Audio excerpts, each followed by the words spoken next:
Hello everyone. हिवाळ्याच्या किती सुंदर सुंदर भाज्या येतात ना, आणि पालेभाज्या तर विचारायलाच नको.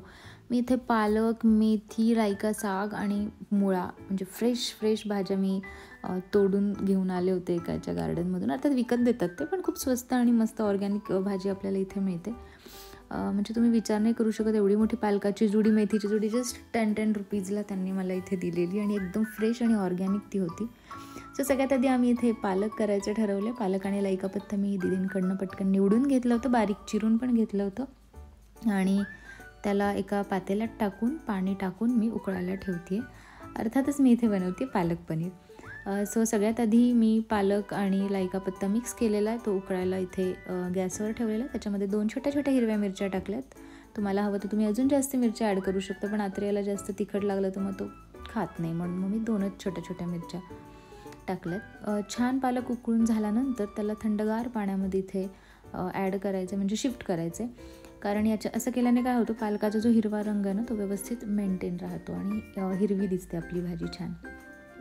त्यानंतर कढई ठेवून इथे तेल गरम झाल्यानंतर थोडंसं जिरे मी इथे टाकले, आणि अद्रक लसूण पेस्ट मी याच्यामध्ये ॲड केलेली आहे. थोडीशी हळद टाकली आहे, थोडासा काळा मसाला मी टाकला आहे, आणि ह्याच्यामध्ये मी थोडासा गरम मसाला पण ॲड करते आहे फोडणीतच.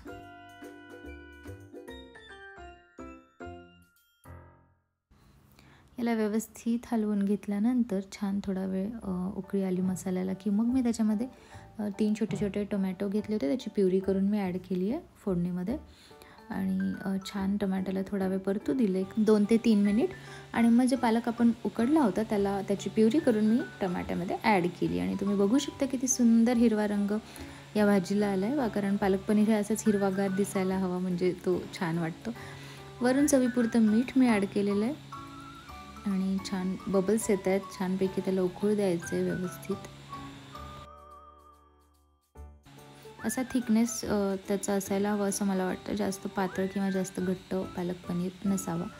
आणि हे आहे पनीर. हे पण मी घरीच बनवले व्हिनेगरचा वापर करून. खूप छान आणि सॉफ्ट. ओव्हरनाईट मी ठेवलं होतं, रात्री कपड्यामध्ये बांधून ठेवलं होतं, आणि सकाळीच मी त्याला काढलं आहे. सो इतकं छान ते बनलं आहे.